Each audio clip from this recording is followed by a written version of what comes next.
a beautiful and intimate and moving portrait of a man that just seemed so wonderful and amazing. We all wish we had a father like that. Right? And how fortunate he was to be surrounded by family in that way, and how fortunate you were to get to be able to talk to him. I guess my first question is like how everybody is doing, and if How's everyone Eli said he'd be looking out for you all. I wondered if you feel his presence. You want to tell your favorite story? Oh, feeling his presence. Is my mic on? Yes. Feeling Eli's presence. The story you're talking about is the night you pulled an all-nighter. My favorite story. Yeah. I'll tell it. Okay. Ondi worked once she started looking at the footage, which she did for a memorial video for his memorial service on the 21st of March. Rachel expected a 5-minute film, but she got a 30-minute film from Ondi. And Ondi fell in love with the footage and she couldn't stop editing. So she pulled all-nighters. Then she was hurrying to get it ready for Sundance. And this one night she stayed up all night and she worked very hard on the film. And along the way, it wouldn't save. I don't know if you know editing machines, but it wouldn't save. And she, after the whole night and 7 o'clock in the morning, it crashes. And she thought she lost everything. And that kind of It was a really bad crash. If you know Avid at all, it was a kind of crash where it was like many layers of crashing, where it was just like gone, and it was in oblivion. And it had been 18 hours of straight editing, where it was my fault. It was saying it wasn't saving, but I was like, I got to finish this, and it's still working. I'm going to get to the end. Bam. Oh. Yeah. So. You want to continue? Well, no. Well, Morgan, who scored this film, by the way, it's right here. Hey, Morgan. Yeah. And who I then subsequently married. But I think you saw that dad went up there and blessed us, and it kind of went from there. But she went to bed like a normal person would, and got up and found me, check on me at like 7 a.m, and found me praying on my knees, and was like, "Babe, are you okay?" And I was hands up, and I was praying to Dad because I just didn't know what else to do. And I said, "Dad, you said you were going to be watching over us. You said it more than a few times, and I know that it might be above your technical capacity. I'm not sure what you can do here, but if you can do anything, I will start right at the start of all the notes that I did and everything. I'll try to remember what I did all night, but if you could somehow save this, I would really love to go to sleep. But I will start again if you can. I totally get it." And I was just praying, and then we just hit the button together, and we waited, and it whirred, and then all of a sudden Rachel's sermon, the end shot of the movie, showed up, and then all of a sudden all of the sequences showed up, and it was back. That's magical that your sermon was the first thing to pop up. Wow. Yeah, and I called Mom, and I was like, "Get up, we're going to Dad's grave. We got to say Thank thanks." you. Yeah, so we went right over Wow. there. Yeah. So he's definitely watching over you. Well, it was a good sign, I thought. Yes. So when you first started filming all this, I know you're a filmmaker, so you always have a camera, but you weren't planning, says her sister, you weren't planning on making a full film. You were just filming.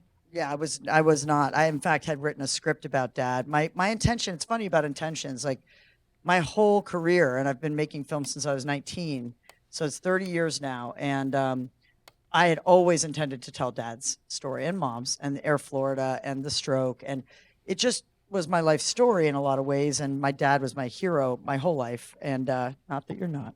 Yeah. I love you very much. But I wrote a script because we didn't have any archival footage, and people would always say, "Are you going to make a documentary about Dad?" And I'd say I would, but every bit that I have pretty much is up there in that 17-minute segment or whatever it is, looking back. So I wrote a script to bring it all alive, and I even read it to him on his deathbed. That's how little I thought we were making a documentary. For me, filmmaking is second nature, and filming anything is what I do. And I film a lot. And I think it's because I can't remember Dad from before the stroke that I don't trust my memory. And so things that I love and appreciate, I film. So that's why I have the Thanksgiving videos. That's why I have Shuki and the turkey. Dad would teach Shuki how to make the turkey every Thanksgiving. And I would always document it. So I was like, we got to dig that out. I can find a match cut, you know. So I have that footage. But I've made these very long range, like Dig was 7 years and We Live in Public was 10 years. And so I've filmed thousands of hours of footage. But this is really the first time that filmmaking, that was there for me, because I could film this without it being something that mediated my experience. And I was so worried that it would hurt my family, or that I was trying to hide from something, or that it would interfere. And I even went to see my spiritual advisor, who I go to when I have insurmountable problems. And it's not that often. I mean, I don't see her regularly, but I have been, and she's in the audience tonight. And I want to shout her out because I don't know if we'd be here, because I said to her, Miranda Barrett, I said, Miranda, my father has decided he needs to die. This is so unexpected. We're stunned, and I'm terrified to lose him. And I feel like I need to set up cameras. And I thought she'd say it was a terrible idea. And she said, well, if you feel you need to, then you should. And it was a crucial moment for me. And she said, but fill yourself up with his energy before you do, like get what you need and then set up the cameras. But, I'm a filmmaker for so long that for me, it was like a safety blanket. I could set up the cameras. I put them outside the room. The main one was in another room through the door. But I would set them up. I didn't have a DP except the last day. Turner Jumonville is in the audience in the back. He filmed Dad's death, actually, and we didn't. I knew I couldn't film that day, and he came and met Mom and Dad ahead of time. But I set up those cameras and forgot about them, and just knew that something of Dad would be left. And I think for our whole family, it was comforting at a certain point. I noticed not you, I don't think, because you're not the most camera friendly, and we'll get to that. But That was my next question. my brother, I would find my brother, and the only reason he's here is because he's still recovering from COVID. Not here, is from that. So we miss David a lot this week. He's an amazing person. And I'd find him behind the camera when his kids would come. I think for all of us, it became increasingly important to know that something of Dad would be left. So thank you, Miranda Barrett. Where are you? Where are you? There she is. If you ever have a problem, you should see her. By the way, wisest woman, love her dearly. Aww. Thank you, Miranda. Well, so you mentioned it's a very comfortable thing for you, maybe for your brother to some degree, but yeah, how did you feel about it? And also, I wondered how long it took you, both of you, but to come on board, because although he didn't enter into this decision lightly, it's maybe not so easy to accept as a daughter. So I am not a fan of cameras generally, and Andi films all the time. We're all very used to being filmed about everything that happens. But in this situation, it was very clear to me that our dad was really good with it, and that felt to me the most important question.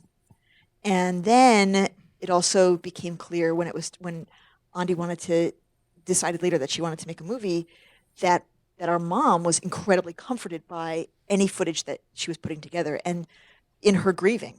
And so both of those things outweighed whatever my concerns were. And as time has gone on, and I've had a chance to see audiences respond to the film, I've become really on board with it, because I can see that it's making a difference. And that feels really, really meaningful to me. And there's a possibility that we could change some laws. Like where I live in New York, we don't have this right. And I want to use this film to help win this right. Well, speaking of the laws, I wanted to talk to Candace about that a little bit, because you said what I thought was just distilled it so perfectly, which is that we don't have a choice about how we come into the world, but we should have a choice about how we leave it. But what's going on both in this state and kind of in general law-wise? Well, it's legal in 10 states and in DC, so 11 total. California changed the law from the 15 days that they got to 48 hours. And that's What was the reason for 15 days, in case you changed your mind? well, the average hospice stay is 7 days.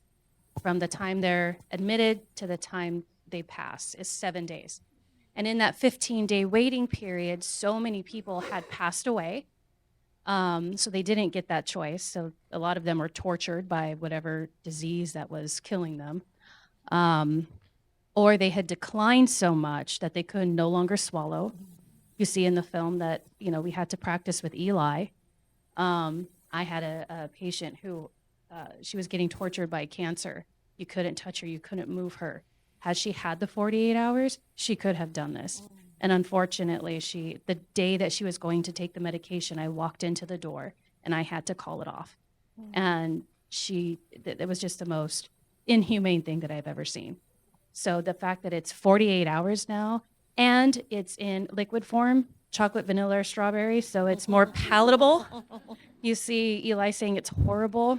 The last patient that I had was at the end of March, and she got vanilla, and it was refrigerated, and she goes, "Oh, this isn't so bad." And I was like, "Oh, well, good for you."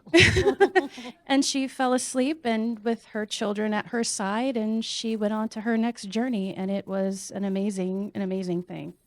I'm very happy for the 48 hours. I know they're happy for the 15 days, but the 48-hour rule is really great. It gets rid of the second sign that they had to do that you saw Eli do. And it's just an amazing thing, the 48 hours. Also, you can wait 15 days. If Yeah. you just have the medication, right? Yeah, the patient that I had that took it, the very last one at the end of March, she held on to her medication for 3 weeks because she just wanted to wait to the very last minute. She wanted to get all her affairs in order, transfer everything to her kids, spend as much time with her children and grandchildren as possible. So just because you have the medication doesn't mean they have to take the medication. Immediately. We didn't know there was this law. Dad was just begging us to die. He knew he was going to be sent to a facility, and that was, his way of his life was being with his beloved wife and, rooting us on, and to be shelved away was really unthinkable, I think, for him. So thank God we never really had considered it as a family. This was not a platform for Rachel's Rabinet. It was not something that I was ever focusing on as a filmmaker, Sure. but it became so clearly so empowering for Dad after years of suffering quietly and gracefully. Yes, so gracefully, uncomplainingly. I wondered, when was it made legal here? Because we all know about Oregon, that Oregon is a place, but when did this actually become? June of 2016. Because it was on the ballot, wasn't it, that we all voted for? Yeah. It became legal June of 2016. Our hospice company was one of the first to do it in the LA area. And my very first one was August 1st of 2017. And she was watching CNN when I walked into the door. Trump come on, and she goes, "Oh, turn that off. I don't want to hear. I don't want my last thing to hear is him." Yeah, that So- would be horrible. So yeah. Sounds like she and Dad would have gotten Uh-huh. along. Oh yeah. I'm And sure your they're mom, partying too, the Yeah, By Dawn I'm- T-shirt. I'm sure they're partying it on. So it was interesting because the 15 days kind of provided an interesting structure filmically too. You were able to have the grandchildren there and all of that, and I think that was so beautiful. I wondered, two of you as moms, if you've had, what that kind of lasting effect has been on your kids. Well, so my boys are really different, and one of them, my older is more of an extrovert, was more comfortable. Benji was more comfortable with the film, more comfortable with this aspect of it. But you're asking not just that; you're asking about like what it was like for them to have a chance to come and say goodbye, for them to be part of this experience. I feel like it was incredibly meaningful for them. I mean, they had closure. And very often with death, it's a surprise, or we're not able to gather around our loved one's bed, and especially for grandchildren. A lot of times we hide death from children and from grandchildren, even teens. We hide death. Well, in our society, we hide death all the time. And I'm someone who works with death all the time, and I really recognize how much it enriches my life to be around people who are dying, because it just makes you realize how lucky we are to be alive and how precious it is. But so for my kids, I think it was actually really meaningful. And people worried with me ahead of time, like that it might be particularly traumatic for them, that our dad was ending his life and like choosing to end his life, they didn't. They felt grateful to have that time with him at the end, and to be able to ask him their questions, and to be part of our whole family together, having this kind of ritual and experience of saying goodbye. Absolutely. It gave us all a chance for to set up calls to people far and wide to be able to have closure, but also to be able to, as an editor watching it, everybody who walked in there or met Dad was grappling with their own feelings of mortality or losing loved ones. And Dad was just so courageous and so funny and so comforting to everyone. He was the one who was going to die, but he was, let me warm your hands. And Gigi, you helped me so much. And just, he really, I think, shines as this sort of guide for all of us. And he said it was his room, and it was the most beautiful and sacred space I've ever inhabited. It was beautiful. When I asked Morgan, to make certain that to do the score, she was scoring, I would say, like, make it womb-like, make it envelop the audience, because it felt like that in that room, and nothing else mattered. And what was most important rose to the surface. And our goal was to convince Dad that he had given us everything, Yeah, I wanted to ask you, Rachel, about that, because that scene where you're talking to him about that and he's bringing all that up, and then you're there as well. Talk a little bit about that, because I would imagine that would be really difficult, because obviously you're trained in doing this as a rabbi, but you're also his daughter. Yeah, I mean, this is something that is part of the kind of Jewish end of life practice. Not everybody, I do this with people, but not everybody wants to do it. Not everybody, even if they want to do it, is willing to really say the things that are really most weighing on them. And so that was kind of amazing that he was so willing to just talk about his shame. And my goal, my hope, once I knew I was going to be his rabbi in this moment, my hope was to facilitate and kind of hold a container for him to be able to heal at the end of his life and release these things. So at that level, like as just a rabbi, I felt so grateful that he used that opportunity fully, and so grateful that I could help. That was really meaningful to me. And then there's this whole, the other side where I'm his daughter. And in the moments where I was needing to be his rabbi, I could not also be his daughter. I had to be holding that container for him, holding that space for him, like I do for everybody I serve. And so that, there would have to be times when I had to kind of step away and just remember myself as a daughter. Like I had to kind of shift over, because I couldn't be both at the same time in certain moments. And I love the interaction between you as sisters, because when you started to sort of say, oh, but you did this, and you're like, no, like separate exercise. I left that in because I think it's a really important learning point. I think part of my motivation in turning this into a film was just when the filmmaker side, I'm a daughter and a filmmaker, and I was really his daughter as this was happening. And I was the only one in the family child who could clear my schedule because it was COVID, and I'm an independent filmmaker. And so I could just be there and be the quarterback of his care, and to sit back as an editor and then be able to visit with him and laugh with him and cry with him, but without him suffering or without worrying about who's coming in or out of the house and what the appointments are, what we need to do to take care of him, was really a gift. And it started to emerge that this could be like a guide for people. And I left that in because, it is funny, but also, and I'm proud of that joke, but it is me. I feel like a lot of us would do what I did, Sure. which is, Sure. you're hearing your father call himself dumb, and that he held his stock because he didn't want to devalue his employees' stock, or, that he's made all these decisions because he was good, and he might have lost everything, but it was financial, and so I wanted to jump in, and Rachel, it was really funny the other day at Yom Kippur when we did the Vidui. And it was this whole written prayer. And I came up to Rachel afterwards and I said, Rach, the Vidui. She said, oh, yeah. I said, it was like there were words to it, but we didn't say those words. And she said, oh, I was improvising. So I guess this is not the exercise, was Rachel.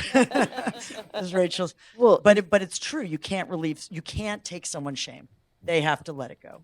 And yeah. I mean, people should know the official vidui is a written prayer, and what I did there was my interpretation of basically the point of it is for a person to release their shame and their guilt and their sense of sin, and we could read the formulaic prayer, or we could make a space, which my dad would not have liked or responded to well. The formulaic prayer. Yeah, I He don't would not think he have would gotten have. anything out of that. No.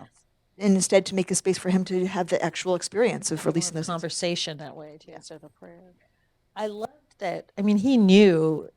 He was so wise. The way he said to, was it your son, or I can't remember who it was. He said, give me some guidance for life. And he said, yeah, it was your son. Respect those you don't know and love those you do know. I thought that was just so beautiful and so simple. This really is a Off the guide. top of his head. Yeah, amazing. I was amazed. Yeah, definitely, it's a guide. Okay, I'm getting the note to take audience questions. So you shot up your hand right there. Rachel, I was so moved by your sermon at the Yom Kippur. It was just absolutely a teaching for all of us. Thank you. Welcome. Thank you. Back there, yes. Oh my gosh, I have so much love for all of you. Aw. And so much gratitude for what you've done, Ondi. It's just beyond words. It's probably one of the most important films that I'll ever see. Thank you. It's not only teaching us how to help each other die, but also teaching us how to live. Not easy to do, and it just, because of your honesty and your just allowing all of you, allowing for this to happen. I really hope that we can show up differently for our loved ones. And I have some regrets for not having been able to do some of this for my mom and dad in the way that I probably now would have. But I know that they're here present with me, and I do feel that connection, just as you guys really allowed for that to be in the film. And I just think all the important lessons about life and death are in this film. So thank you so much to all of you, and thank you for your bravery, Ondi. Thank you. Thank you so much. That's beautiful.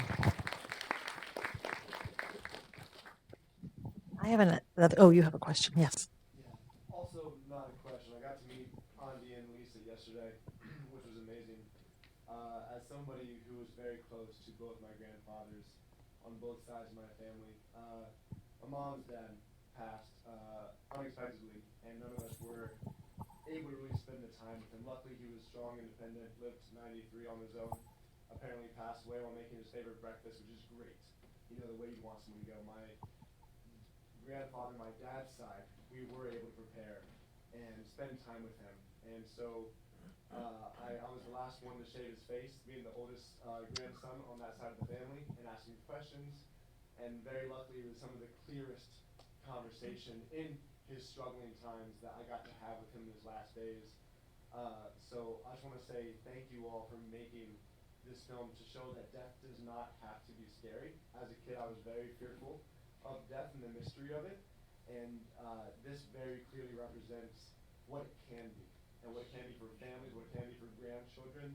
The detail that you all had for your kids, your grandchildren, was glorious and beautiful. So from the bottom of my heart, from the sense of my family to my grandparents and my grandfathers who are watching over me, thank you all for making this. Thank you. Yes. So I met you, both of you, yesterday, and, right? And the thing that your dad said about dreams, because I believe that our loved ones come to us in dreams. So can you talk about if you've dreamt about your dad at all in the museum? I dream about Dad. I feel like he's really around a lot, and feel him sometimes when I'm awake, and with him sometimes when I'm asleep. And I'm not good at remembering details of dreams, but I wake up sometimes just knowing that I see him. For me, one time I was lying there just feeling completely normal body temperature, and all of a sudden my hands got really, really warm. And he told me, not in the film, but he told me that he would warm my hands, and I would know when my hands. And it was not like, was not caused by any, you know what I mean? It was just this really, really comforting warmth. And I said, "Hi, Dad." You know, I just knew he was right there. And Mom, I know that you want to speak about just watching it and maybe Yeah, being with him that way. This movie has comforted me so much. I mean, I recommend to everybody to film your loved ones when they're near the end or before that, because you're going to watch it over and over, and it's going to make you feel so good to be with them, to hear their voices, to laugh with them. And I watched it several times a week for a year now. I've watched it many, many times. It's my pal, and makes me feel very, very good. And when it ends, I feel comforted knowing it had to be. We could not hold on to him any longer. He had given his all for so long and been such a good sport. We had to let him go. And I'm going to join him. There's a place for me on top of him. And I'm going to fill it. I love your sense of humor too. I love the whole family's sense of humor. I wanted to ask you, I was thinking about this as people were talking about all these wonderful moments, and it suddenly dawned on me, you were just shooting and shooting. How did you edit? Because there must have been some other wonderful things that you wanted to include, right? Yeah, there was a lot. I mean, there could be many films out of this footage. It was, I think, between 500 and 700 hours that we filmed in that time. And it was more than 15 days because there was a lot of red tape. There was a lot of time to get him home and then to get the doctor there and then to get the medicine. So it was really January 28th to March 4th was the shooting period. But, you know, it's funny, this film, it kind of came through me. It was the most, I really feel like it's Dad's gift to us all at this point, really to me at first, to just, it was just kind of, people ask, why did you choose that shot or how did you choose the final shot of Mom? It was not a choice. It was like, as soon as I saw it, I knew, you know, I never was following something else. It was just pure instinct with it. And it came together faster than any film I've ever, and it was just a pleasure, except for the end. I couldn't edit the raw footage of Dad's death. I just needed other people to do cuts of it. And then once I saw that, I thought, oh, we need to add this, we need to put this. And I probably edited it 55 times or something, you know what I mean? But the first, just going through the raw of that was not something I wanted to face. And I've never faced it like that, you know, but I did go and pick through a bunch of stuff. And I wanted to keep the end authentic because I wanted the conversation to happen, because though it is legal in 10 states, and it needs to be, it's a basic human right over our bodies that should be a law in all states. Simultaneously, we need to perfect the way that it happens and make it more humane.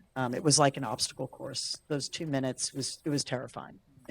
You know, I couldn't help him, and Knowing that it was he a bad couldn't hold taste in it his because his heart and mouth and- lungs yeah. had been slowed down, and he's 92 already and couldn't barely hold the glass in the first place. And I'm thinking, why does it have to be this hard? Yeah. You know, and so we just had to jump in there. And so I left that in for the conversation to happen. But yeah, editing the film, there were so many jokes, so many funny moments, so many. I mean, I had a scene with Eli Owen, the oldest grandchild, and Dad going over financing, and he was asking him all about Wall Street, and Dad told incredible stories to David, who was like our historian and trying to pull all the family history out at the last minute. And there were so many moments that could have been in this film, but at the end of the day, we all need to. I always say when I'm on a jury or like looking at a feature length is because we all have to pee. You know, so we have to get up. We have to stop the movie. I think these days movies go a little too long, but They do. especially yeah. this time. And I wanted this to feel like what it was. We were all sort of walking a plank, and it was like Mom said, it was like one foot in front of the other. Like we had this deadline, and we had to. And you know, I was trying to manage till Rachel came out, and trying to get Dad to see the impact he was having on people through these Zoom calls and through these visits I was arranging, and trying to get Mom to face the fact that Dad was going to be gone. And it was, as you see when Morgan filmed that of me in the bed, my smile after I hang up with Rachel because she's arrived, and I'm like, oh, God, thank God the T team is all back together and we can do Team, this. I love yeah, that. But I love your interaction with him too about the whole Trump thing, about what he wanted to slam down his throat and all that. Mom likes to say that she set up that moment I because she did. knew that I would absolutely not be able to stand what he was saying. She was like, Eli, tell Rachel what you want to do to Donald Trump. I just no. crack up every time with how Rachel says, "Oh no. I can't hear that." I am not a fan of Donald Trump, but I don't need to hear that or have anybody be that violent about anybody ever. There's a less violent way to do it. just ban him from Twitter. That was very funny. Yes. Last question. So I am going to make a movie about my mom after seeing this. I think Great. That's what my takeaway is. She's 99 next month. Wow. Congratulations. Is she sharp? Oh yeah, but I mean she does have dementia. But every morning she gets up. What are we going to do today? And at nighttime it's Wonderful. always a German little song. But my question is, if there's anything that we should do or we should know or we should ask, like I loved how you had that quiet time where you could be still. Is there any kind of advice for someone who's, just with someone who's older as far as, how to kind of get them to just be calm or get them to just be at peace? Is there anything that you learned from the experience that just kind of you can share? Touch. I always put my head to Dad's forehead for many days. That's the most comfortable place for me to be in. He just loved warming people's hands, and being touched. I think Everybody hear that question? I just want to make sure. Yeah, okay. the advice. But he was easy, I mean, he's been easy for 54 years as his personality. So that we didn't need to calm him. And I have to tell you, he was so happy those 15 days because we didn't argue with him, because we understood, we listened, and we agreed with him that it had to be. You supported him. We supported him. But we didn't have to work on him at all. He was trying to make everybody else happy. I have a few things. One is, not a lot of people don't choose to die or even want to talk about their death, or the dying person wants to talk about it, but the people around them are in denial and don't want to talk about it. And so one thing is to take their lead and make an invitation, an opening for them to talk about their death. Like, even if they're not close to dying, it's okay. Like, I think that should happen at all ages. We should just do that. But certainly at 99, to say, do you want to think about or talk about dying with me? Like, I want to know how to support you in that process and what you would want. And what would you want for your funeral? And what would you want? How would you want us to remember you? And so that's one thing I would do, is make space, make it permission for a dying person to talk about their death, including maybe that they're afraid, or there could be difficult emotions around it, but that's okay. And often dying people feel like frustrated because their loved ones don't have tolerance for that. I also think it's important for them. There's a thing in Judaism called an ethical will, where a person has a chance to either write or speak to a video or whatever about what they want their grandchildren, great-grandchildren to remember about their values, like what they stood for, what their life was about, what they wanted, what they want their descendants to know about them in terms of their essence of, like, their meaning for them. And so I think that's a wonderful thing to do. And I would say touch, yes, and also singing. I mean, I'm not a particularly good singer, but I can carry a tune, and Dad, for all the days I was there, I basically sang all day long, and he just would say, "It's so soothing. It's so soothing. It's so soothing. Thank you." And actually, my son Juki recently said, "Rachel helped me so much through. She helped us all, and she really did. I mean, it's very helpful having a rabbi in the family, I have to say. But the he said, I said, really, what helped you the most? He said, her singing on the day Dad died. Wow. Yeah, and I just thought that was really, it's really important. I think there's a veil between us and the living and the dead, and I think the veil thins or lifts as we get closer, because that's why I flash back to October 2020, where Dad thought nothing would happen. He thought there would be nothing. But you see, as he's getting closer to death, he's seeing his parents. So talk to them about what they're seeing, maybe. Talk to them about visiting with their family. Are you seeing, he was sure of it. And He I- became sure he would watch over us and I think also he wanted to go because he felt he could be more helpful to us outside of that body, But yeah. You have such a wonderful family. Tell Gigi. The other thing I would say is that the video that we did, the chance to unburden, that actually you don't have to wait to the end. Like anybody can do that. To talk about like what are the things that you regret, what are the things you feel guilt about, what are the things if there's anything you want to say I'm sorry, or anything you want to seek forgiveness, and vice versa for the people who are not dying to say I'm sorry for that time when, and I'm sorry I didn't do such and such, and to have a chance to forgive each other, that is hugely healing. I've heard so many people say, "Oh, I wish I'd said this," or not making amends. And we have our culture has such a kind of a fear, I guess, of dying, or just we don't deal with it. We don't talk about it. We just sweep it under the rug. I remember after my mom died, I wanted people to talk about her, and then they would be afraid to talk about her to think that maybe I would feel sad or something. It's like, well, they didn't just disappear. Right. You want to celebrate them. So, yeah. All right. Well, I think that was our last question, and we've run out of time. But I want to thank you all, Ondi and everybody, Lisa and Rachel and Candace. Thank you, Claudia. Thank you so Thank you, much. Claudia. Thank you all for coming. Thank you all for Yeah. coming.